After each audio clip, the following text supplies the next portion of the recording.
ఓం నమో వెంకటేశాయ. మాయారూప మనోహర ఛాయాకోప కృపాకర గోవింద గోవింద. అజనిత నిజకోపం నైజభక్తాళి గోపం ధృతబహుభుజచాపం ధీరహృన్మధ్యదీపం గమితవయునతాపం తత్వబుద్ధిప్రదాపం స్వమతి నిహతపాపం స్వాంతరే వేద్మ్యలోపం అని అఖిలాండకోటి బ్రహ్మాండ నాయకుడు దేవదేవుడు శ్రీ వెంకటేశ్వర స్వామి వారిని నరసింహ స్వరూపంలో భక్తిగా భావించుకుంటూ శ్రీశుకుల వారు ఉపదేశించేసిన శ్రీమద్భాగవతం యొక్క అధ్యయన కార్యక్రమాన్ని మనం ప్రారంభించుకుందాము. యథాప్రకారం ప్రార్థనా శ్లోకాలను చదువుకుందాము. మంగళాచరణం ప్రారంభంలో చేసుకోవలసిన మంగళాచరణం చేసుకుందాం. శ్రీ గురు ప్రార్థన. గురుర్బ్రహ్మా గురుర్విష్ణు గురుర్దేవో మహేశ్వర గురుః సాక్షాత్ పరం బ్రహ్మ తస్మై శ్రీ గురవే నమః. శ్రీనివాస ప్రార్థన. వెంకటాద్రినివాసాయ సంకటాద్రి వినాశినే శంకరాయ చ దేవాయ శ్రీనివాసాయ తే నమః. అథ సంకల్పః అస్మాకం ఉపాత్త సమస్త దురిత క్షయ ద్వారా బుద్ధిశుద్ధ్యర్థం విద్యాభివృద్ధ్యర్థం భక్తిజ్ఞానవైరాగ్యాది తదనుకూల సర్వసంపత్సమృద్ధ్యర్థం శ్రీమద్ పరమేశ్వర ప్రీత్యర్థం శ్రీమద్భాగవత పాఠం కరిష్యామహే. అస్య శ్రీమద్భాగవత స్తోత్ర మహామంత్రస్య నారద ఋషి బృహతి ఛందః శ్రీకృష్ణ పరమాత్మా దేవత బ్రహ్మబీజం భక్తిశక్తి జ్ఞానవైరాగ్యే కీలకం.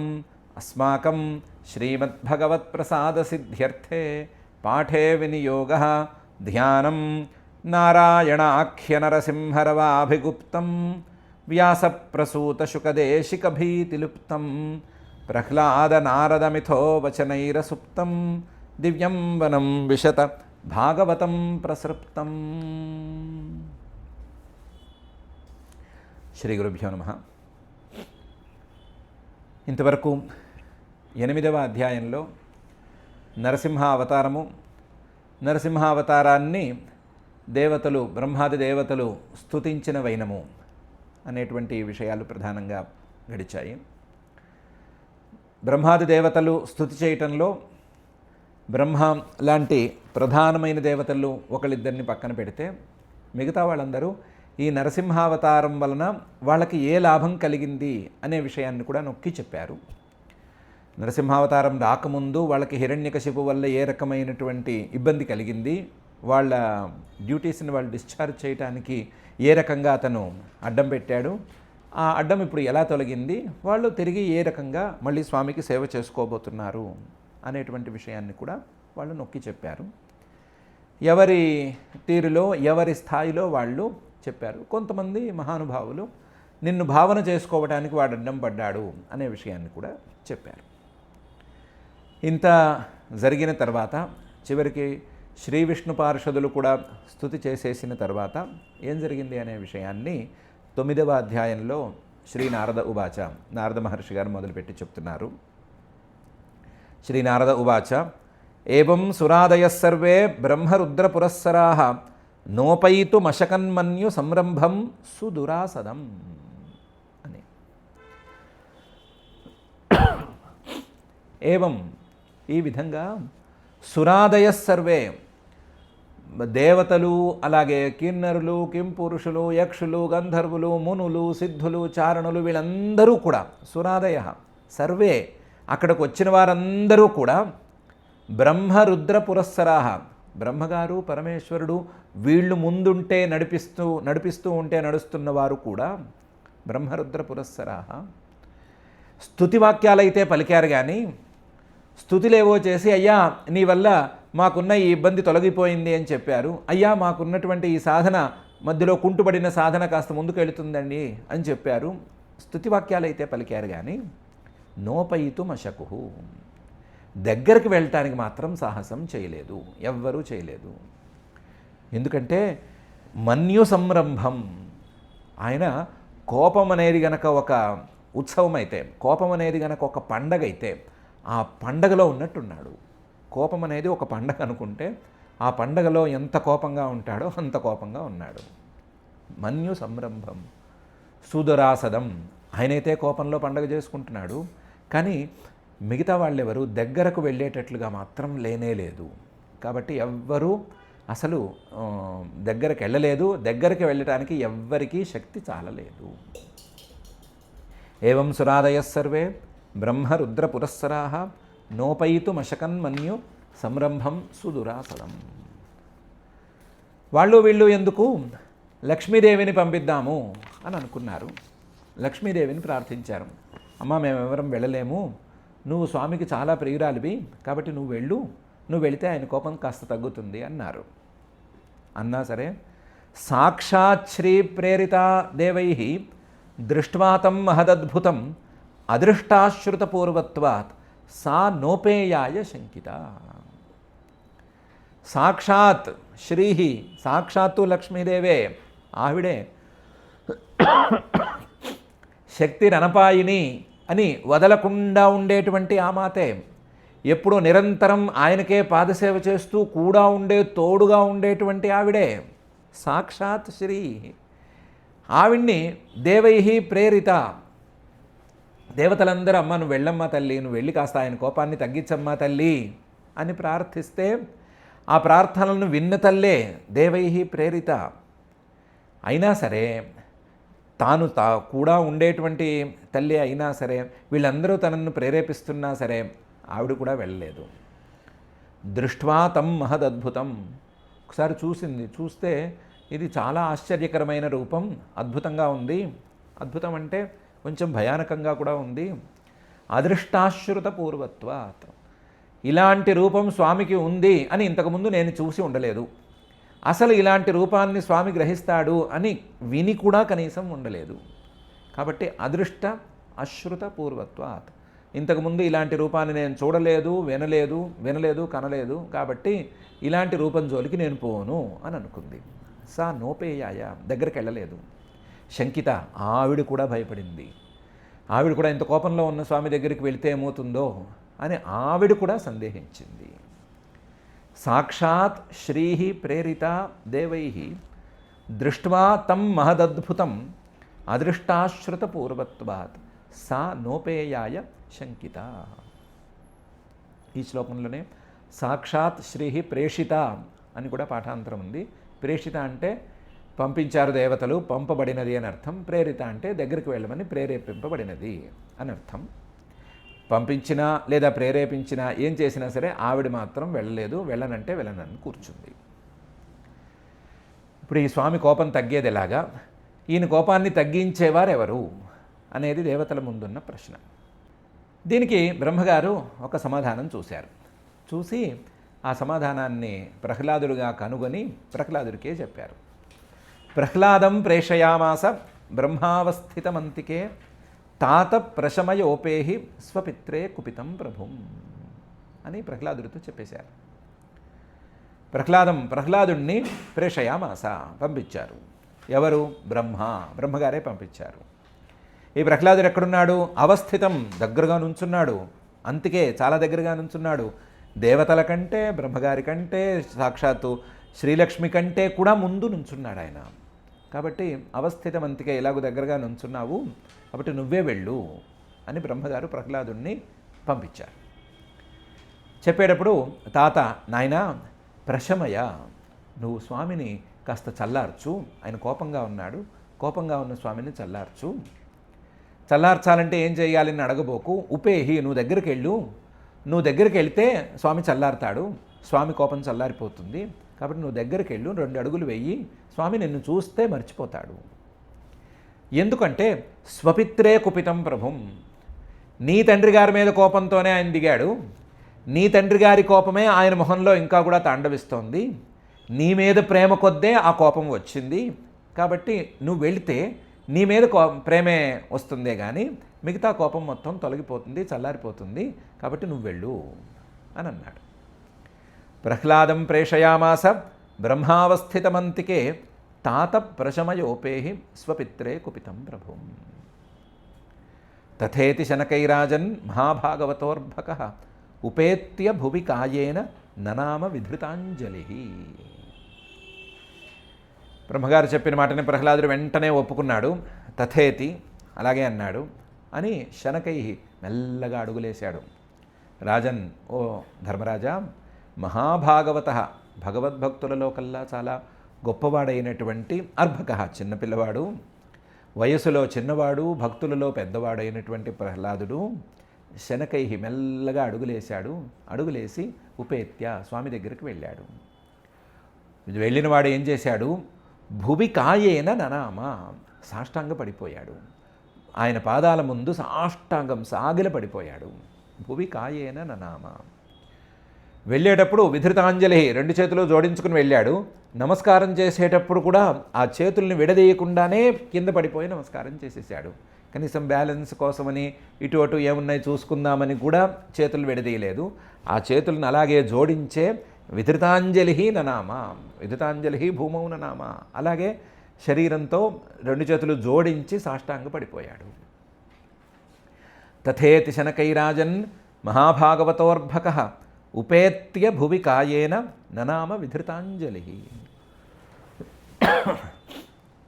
పిల్లవాడొచ్చి మెల్లగా అడుగులేసుకుంటూ దగ్గరకు వచ్చి సాష్టాంగపడి చేతులు జోడించుకుని లేచి మళ్ళీ చేతులు జోడించుకొని అలాగే నుంచుంటే స్వామి ఏం చేశాడు? స్వామి కోపం చల్లారిందా అంటే, స్వపాదమూలే పతితంతమర్భకం విలోక్య దేవ కృపయా పరిప్లుత ఉత్థాప్య తచ్చీర్ష్ణి అదధాత్కరాంబుజం కాలాహి విత్రస్తధియాం కృతాభయం అనే తీరులో చేశాడు. కోపం చల్లారటం ఏమిటి, ఇంకా ఎక్కువే జరిగింది. స్వపాదమూలే, ఆ నరసింహస్వామి పాదాల ముందు పడిపోయాడు. స్వపాదమూలే, ఆ పాదాల ముందు, ఆ పాదాల చెంత ఈయన పడ్డాడు, సాష్టాంగ పడ్డాడు ప్రహ్లాదుడు. పతితం, ఆ పడినటువంటి తమర్భకం, ఆ పిల్లవాడిని విలోక్య, ప్రహ్లాదుడనే పిల్లవాడిని నరసింహస్వామి చూశాడు. నరసింహ రూపంలో ఉండేటువంటి పరమాత్మ చూశాడు. దేవ, ఆ ప్రీతితో ఉన్నటువంటి ఆ దేవుడు కృపయా పరిప్లుత, ప్రహ్లాదుడిని చూడంగానే కోపాన్ని మర్చిపోయాడు. కోపాన్ని మర్చిపోయి, ఇంతవరకు కోపం అనే దాన్ని పండగ కింద చేసుకున్నాడు కదా, పండగ చేసుకున్నవాడు కాస్త కోపాన్ని పక్కకి నెట్టేసినట్లుగా కృపయా పరిప్లుత, దయతో మొత్తం నిండిపోయాడు, దయలో మునిగిపోయాడు. కృపయా పరిప్లుత, దయలో మునిగిపోయి కోపం స్థానంలో దయని పెట్టుకుని చూపించాడు. కృపయా పరిప్లుత, ఆ దయతోనే ఉత్థాప్య, పిల్లవాడిని పైకి లేపాడు, దగ్గరికి అలా తీసుకున్నాడు. తచ్చీర్ష్ణి, ఆ ప్రహ్లాదుడి యొక్క తల మీద కరం అదధాత్, చేయి పెట్టాడు. అదధాత్ కరాంబుజం, తామర పువ్వు లాంటి అందమైన మెత్తగా సుతిమెత్తగా ఉండేటువంటి తన చేయిని ఆ ప్రహ్లాదుడి యొక్క శిరస్సు మీద పెట్టాడు. అదధాత్ కరాంబుజం. అదేంటి, తామర పువ్వులా, తామరాకులా ఉండటం ఏంటి, తామర రేకులా ఉండటం ఏంటి, తామర పువ్వులా ఉండటం ఏంటి, అందంగా ఉండటం ఏంటి, కరాంబుజం ఏమిటి? ఇప్పుడే కదా ఆ హిరణ్యకశిపు వక్షస్థలాన్ని చీర్చేసి చాలా ఘోరంగా ఉంది, చాలా ఘోరమైన సింహం పంజా లాంటి చెయ్యి కదా అంటే అదేం లేదు. కాలాహి విత్రస్త ధియాం కృతాభయం, ఆ రూపానికి ఒక రూపం అంటూ ఏమీ లేదు, ఒక నియతమైన రూపం అంటూ ఏం లేదు. సగుణ రూపం ఏది కావాలంటే అది తీసుకుంటాడు. ఎవరైనా సరే కాలం అనేటువంటి పాము కోరలకు చిక్కి కాలాహి విత్రస్త ధియాం, చాలా భయపడుతూ ఉంటే, అయ్యో కాలం గడిచిపోతోంది, కాలం అనేది కరిగిపోతోంది, మనం కాలాన్ని సద్వినియోగం ఎలా చేసుకోవాలి అని ఎవరైనా భయపడుతూ ఉంటే కృతాభయం, ఆయన అదే చేత్తో అభయాన్ని ప్రసాదిస్తాడు. అభయాన్ని ప్రసాదించేటువంటి చెయ్యి. కాలాహి విత్రస్త ధియాం, కాలరూపంలో ఉండేటువంటి పరమాత్మ యొక్క శక్తి, ఆ శక్తి తాలూకు విన్యాసాలు ఈ సృష్టిలో ఉండేటువంటి పదార్థాలు, వాటి తాలూకు భోగాలు అయితే, వాటి మీద భయం ఉండేటువంటి వాళ్ళు, ఇవేవి మనకొద్దు, ఈ అశాశ్వతాలు మనకొద్దు, మనకు శాశ్వతమైనదే కావాలి అని అనుకునేవారు ఎవరైనా ఉంటే, ఆ బుద్ధితో ఆలోచించేవారు ఎవరైనా ఉంటే వాళ్ళకి కృతాభయం, అభయాన్ని ఇచ్చేటువంటి చేయది. అందువల్ల వాళ్ళకి మెత్తగా, శృతిమెత్తగా, చక్కగా అంబుజం పద్మంలాగానే ఉంటుంది. అలాంటి కరాంబుజంతో ఆయన నెత్తిన పెట్టి ఒకసారి ఆయన్ని ఆశీర్వదించాడు. స్వపాదమూలే పతితం తమర్భకం విలోక్య దేవ కృపయా పరిప్లుతః ఉత్థాప్య తచ్చీర్ష్ణి అదధాత్ కరాంబుజం కాలాహి విత్రస్తధియాం కృతాభయం అని నారద మహర్షి గారు ధర్మరాజు గారితో అంటున్నారు. పరమాత్మకు కోపం లేదు. ఇది పాయింట్ నెంబర్ 1. ఎవరైనా తప్పు చేస్తే వాళ్ళని శిక్షించే రూపంలో వచ్చినప్పుడు ఆ శిక్షింపబడే వాళ్ళకి లేదా శిక్షణ అందుకునే వాళ్ళకి కోపంగా కనిపిస్తాడు, అంతవరకే. లేదా శిక్షించే సమయంలో కాస్తంతసేపు కన్నతల్లిలాగా కన్నెర్ర చేసినట్లుంటాడు, అంతవరకే తప్ప ఆయనకి కోపం అనేది లేనే లేదు. ఆయనకున్నది ఎవరికి ఏది అందివ్వాలో అది అందించేటువంటి సుగుణం మాత్రమే. శిక్షణ అందుకునే దశలో ఉండేటువంటి వాడికి, ఆ మహాపాపికి శిక్షణ అందిస్తాడు. వాడు అందుకోవలసిన తీరులో ఉన్నాడు కాబట్టి వాడికి అది అందిస్తాడు. అభయాన్ని అందుకోవలసినటువంటి దశలో ఉన్నటువంటి వాడికి, ఆ యోగ్యత ఉన్నటువంటి వాడికి అభయాన్ని అందిస్తాడు. అటువంటి వాడికి స్వామి యొక్క భయంకర రూపం కనిపించదు. తప్పు చేసిన వాడికి మాత్రమే స్వామి యొక్క భయంకర రూపం కనిపిస్తుంది. లేదా తప్పు చేసిన వాడిని శిక్షించేటువంటి సందర్భంలో మాత్రమే స్వామి యొక్క భయంకర రూపం కనిపిస్తుంది. తప్పు లేని వాడికి, తప్పు చేయని వాడికి శిక్ష పడవలసిన సందర్భం లేనప్పుడు మాత్రం స్వామి యొక్క సుందర రూపమే కనిపిస్తుంది, కృపా సముద్ర రూపమే కనిపిస్తుంది అని ఈ శ్లోకంలో చెప్పి, సతత్కర స్పర్శధుత అఖిల శుభ సపద్యభివ్యక్తపరాత్మదర్శన తత్పాదపద్మం హృది నిర్వృతో దధౌ హృష్యత్తను క్లిన్న హృదశ్రులోచన అని ప్రహ్లాదుడు ఎలా తయారయ్యాడు అని నారద మహర్షి గారు చెప్తున్నారు. సహా ఆ ప్రహ్లాదుడు తత్కరస్పర్శ ధుత అఖిల అశుభ. స్వామి యొక్క సగుణ రూపం అది. ఆ సగుణ రూపం తాలూకు కరస్పర్శ, చేతి స్పర్శ తగిలేసరికి కరస్పర్శ ధుత అఖిల అశుభ. ప్రహ్లాదుడికి ఏమైనా అశుభాలు మిగిలి ఒగిలి ఉంటే అవన్నీ తొలగిపోగా పరిశుద్ధమైపోయాడు. కరస్పర్శధుత అఖిల అశుభ. సపది వెంటనే అభివ్యక్త పరాత్మ దర్శన. ప్రహ్లాదుడు మిగతా లాంటి వాడు కాడు కదా, అతను చాలా పై స్థాయిలో ఉన్న సాధకుడు కదా. అందుకని చిన్న అవి మిగులు ఒగులు ఉండేటువంటి అశుభాలన్నీ తొలగిపోగానే ఆ స్వామి కరస్పర్శతో అతని యొక్క యోగ్యత పెరిగిపోయి సపది వెంటనే అభివ్యక్త పరాత్మ దర్శన, ఒక్కసారి స్వామి యొక్క పరమాత్మ రూపం అనేది కనిపించేసేసింది. అభివ్యక్త పరాత్మ దర్శన. ఇంతవరకు కూడా ఆ స్పర్శ కలిగేంత వరకు కూడా ఆయన యొక్క పరమాత్మ స్వరూప దర్శనం పూర్తిగా అతనికి కలగలేదు, ఇప్పటికీ పూర్తిగా కలగలేదు. కానీ ఇప్పుడున్న స్థితి కంటే, ఇంతవరకు ఉన్న స్థితి కంటే మాత్రం పై స్థాయిలో అతనికి దర్శనం కూడా అయింది. అభివ్యక్త పరాత్మ దర్శన. దాంతో తత్పాదపద్మం హృది నిర్వృతో దధౌ. ఆయన యొక్క పాదార విందాల్ని హృది మనసులో ధరించాడు. తత్పాదపద్మం హృది దధౌ. దాంతో నిర్వృత, మొత్తం ఒక రకమైన నిర్వాణం, ఏమీ అక్కర్లేదు అనేటువంటి శాంతి అనేది అతన్ని ఆవరించింది. ఆ శాంతి ఆవరించి పాదపద్మాలను ధరించాడా, లేదా పాదపద్మాలను ధరించటం వలన మన మనసులో ఉంచుకోవడం వలన శాంతి లభించిందా అని చెప్పడం కష్టం. రెండూ ఏకకాలంలోనే వచ్చేసినాయి. తత్పాదపద్మం హృది నిర్వృతో దధౌ. నిజంగా అతనికి ఏమీ అక్కర్లేదు అనేంత స్థాయిలో శాంతి, మానసికమైనటువంటి శాంతి లభించింది అనటానికి చిహ్నమేంటి అంటే హృష్యత్తను. అతని శరీరం అంతా కూడా ఒక రకమైన సంతోషం కనిపిస్తోంది. శరీరం మొహంలో మాత్రమే కాదు, శరీరం మొత్తం కూడా సంతోషంతో నిండిన ఆనవాళ్లు కనిపిస్తున్నాయి. హృష్యత్తను క్లిన్న హృత్. అతని హృదయం మొత్తం ద్రవించిపోయింది. ఆయన యొక్క ప్రేమానందంలో మునిగిపోయింది. క్లిన్న హృత్ అశ్రులోచన. కళ్ళలో మాత్రం నీళ్లు చిప్పిల్లుతున్నాయి. ఆనంద బాష్పాలు కొద్ది కొద్దిగా జాలువారుతున్నాయి. అలా కళ్ళలో నీళ్ళు అలా నిండి ఉండటము, అందులోంచి ఒక్కొక్క బొట్టు కింద ఆనందాశ్రువులు రాలటము, వాళ్ళంతా కూడా ఆనందంతో నిండి ఉన్నట్టు కనిపించటము, మనసంతా కూడా ద్రవించిపోయినట్లుగా, మనసంతా కూడా ఆ పరమాత్మే నిండినట్లుగా, పరమాత్మ యొక్క పాదపద్మమే మనసంతా నిండిపోయి ఉన్నట్లుగా అతను భావించటము ఆ చుట్టుపక్కల ఉన్న వాళ్ళందరికీ స్పష్టంగా కనిపించింది. సతత్కర స్పర్శధుతాఖిలాశుభ సపద్యభివ్యక్తపరాత్మదర్శన తద్పాదపద్మం హృది నిర్వృతో దధౌ హృష్యత్తను క్లిన్న హృదశ్రులోచన అని ఈ శ్లోకంలో నారద మహర్షి గారు చెప్తున్నారు. ఆనందం పట్టలేకపోయాడు, పట్టలేని ఆనందం కలిగింది.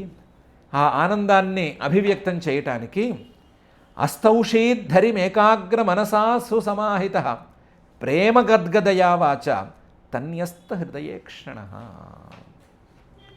తన ఆనందాన్ని బయటపెట్టడానికి, తన ఆనందాన్ని వ్యక్తపరచడానికి అస్తౌషీద్ తాను కూడా స్తుతి చేశాడు.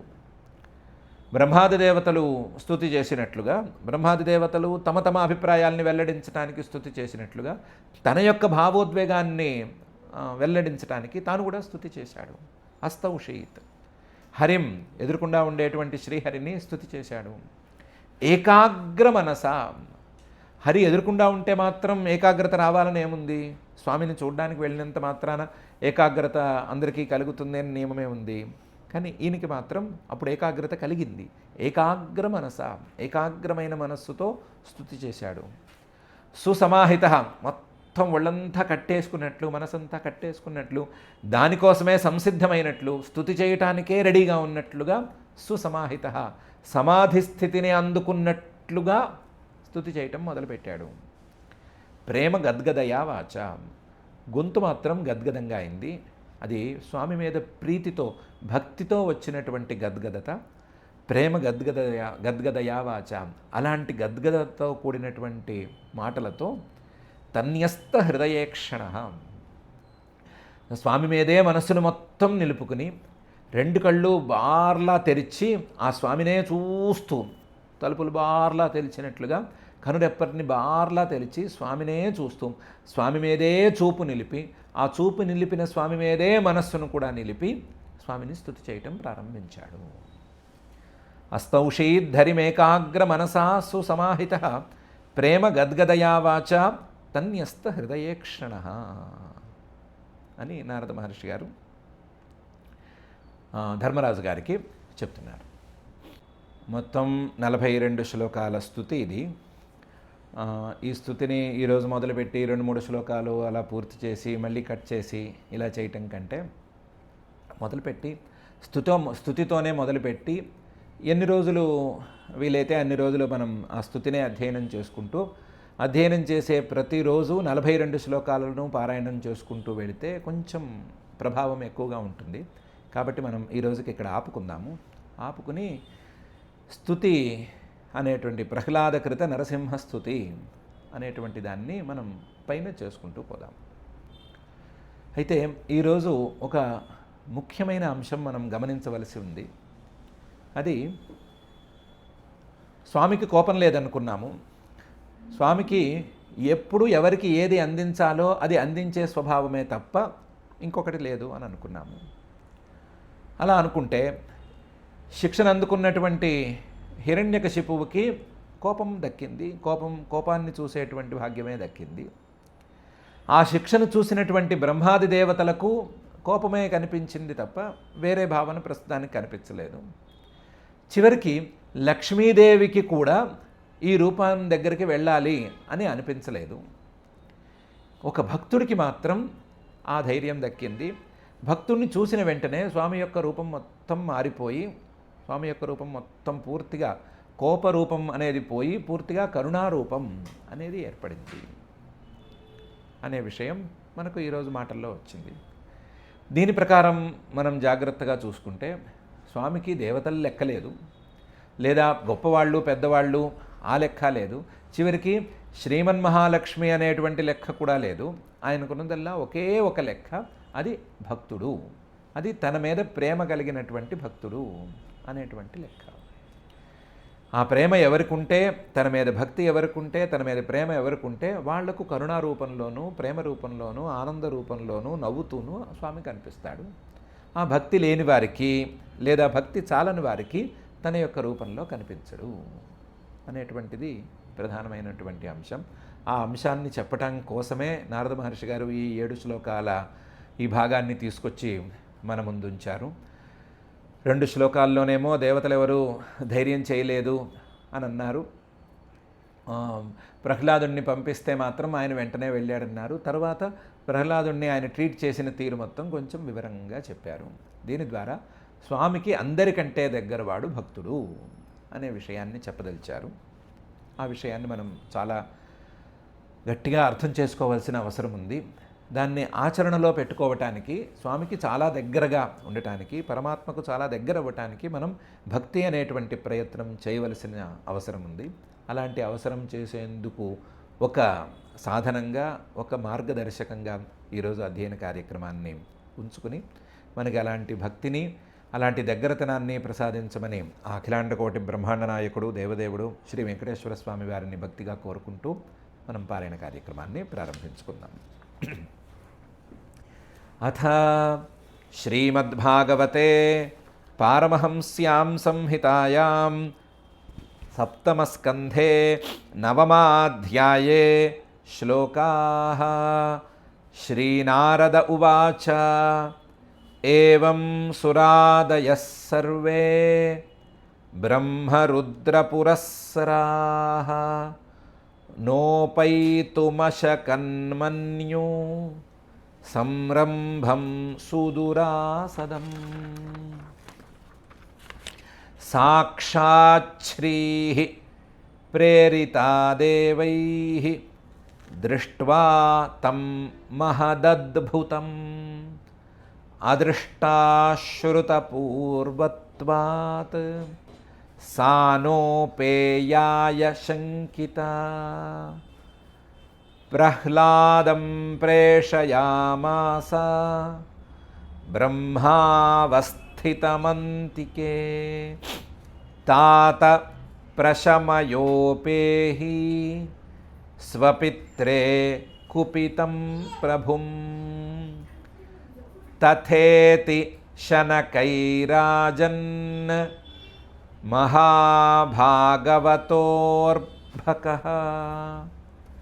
ఉపేత్య భువి కాయేన ననామ విధృతాంజలిః. స్వపాదమూలే పతితం తమర్భకం విలోక్య దేవః కృపయా పరిప్లుతః ఉత్థాప్య తచ్చీర్ష్ణ్యదధాత్ కరాంబుజం కాలాహి విత్రస్తధియాం కృతాభయం. సతత్కరస్పర్శధుతాఖిలాశుభః సపద్యభివ్యక్తపరాత్మదర్శనః తత్పాదపద్మం హృది నిర్వృతో దధౌ హృష్యత్తనుః క్లిన్న హృదశ్రులోచనః. అస్తౌషీద్ధరిమేకాగ్ర మనసా సుసమాహితః ప్రేమ గద్గదయా వాచా తన్యస్తహృదయే క్షణః. ఇతి శ్రీమద్భాగవతే పారమహంస్యాం సంహితాయాం సప్తమస్కంధే నవమాధ్యాయే శ్లోకాః. అథ క్షమా ప్రార్థనా యదక్షరపదభ్రష్టం మాత్రాహీనం చ యద్భవేత్ తత్సర్వం క్షమ్యతాం దేవ నారాయణ నమోస్తుతే. అథ భగవత్సమర్పణం కాయేన వాచా మనసేంద్రియైర్వా బుద్ధ్యాత్మనా వా ప్రకృతే స్వభావాత్ కరోమి యద్యత్ సకలం పరస్మై నారాయణాయేతి సమర్పయామి. అథ లోకక్షేమ ప్రార్థనా సర్వే భవంతు సుఖినః, సర్వే సంతు నిరామయాః, సర్వే భద్రాణి పశ్యంతు, మా కశ్చిద్ దుఃఖభాగ్ భవేత్. అథ మంగళం శ్రియః కాంతాయ కళ్యాణ నిధయే నిధయేర్థినాం, శ్రీవేంకటనివాసాయ శ్రీనివాసాయ మంగళం.